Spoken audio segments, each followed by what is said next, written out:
যেভাবে নিজের তৈরি করা ফাঁদে নিজেই ধরা পড়লো রুডি। হ্যাঁ বন্ধুরা, অনুরাগের ছোঁয়ার আগামী পর্বে এমনটাই ঘটতে চলেছে। উর্মির মেসেজ পেয়ে কুন্তলা বুঝতে পেরে যায় এটা দীপাই। তাই কুন্তলা রুডির সাথে বিষয়টা শেয়ার করে।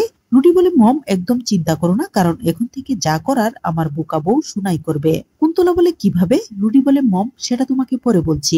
এই বলে রুডি সোনা আর কৃষ্ণর নাম্বার হ্যাক করে ফেলে। রুডি মেসেজ পাঠায় কৃষ্ণকে, আর সেটা দেখায় সোনার নাম ও নাম্বার। এটা দেখে রুডি মহা খুশি হয়ে একদম সেনগুপ্ত বাড়িতে চলে আসে এবং চুপি চুপি তাদের কথাবার্তা শুনতে থাকে আর দেখতে থাকে।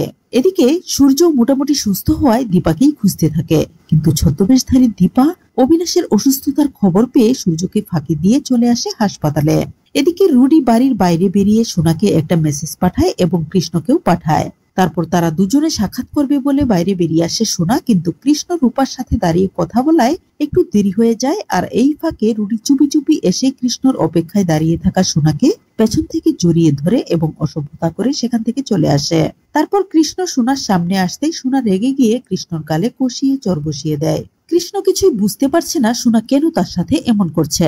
অন্যদিকে সোনা চরম ক্ষেপে যায় কৃষ্ণর উপর। সোনার এই অবস্থা দেখে কৃষ্ণর মনে সন্দেহ জাগে। তাই কৃষ্ণ আর দেরি না করে রূপার কাছে চলে আসে এবং পুরো বিষয়টাই শেয়ার করে।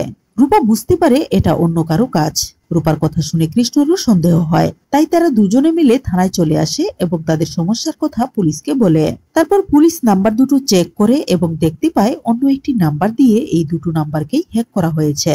রূপা পুলিশকে বলে, অফিসার এখন আপনারা ওই নাম্বারটা ট্র্যাক করুন এবং লোকেশনটা আমাদের দিন।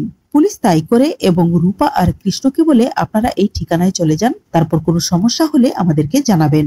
রূপা আর দেরি না করে পুলিশের দেওয়া লোকেশনে চলে আসে। রূপার মনে সন্দেহ জাগে একটা সুন্দর সাজানো বাড়ি দেখে। তাই রূপা ওই বাড়ির দরজার কাছে গিয়ে দাঁড়ায় এবং দরজা নক করে, আর সাথে সাথেই দরজা খুলে দেয় রুডি। রুডিকে দেখেই কৃষ্ণ বুঝতে পারে এসব তারই কাজ। তাই কৃষ্ণ পুলিশকে ফোন দিয়ে দেয়, আর সাথে সাথে পুলিশ সেখানে চলে আসে এবং রুডিকে ধরে থানায় নিয়ে আসে। তো বন্ধুরা, এভাবে যদি নিজের ফাঁদে নিজেই ধরা পড়ে রুডি, সেই সাথে সোনাও তার সব ভুল বুঝতে পারে এবং সবাইকে আপন করে নেয়, তাহলে কেমন লাগবে তোমাদের?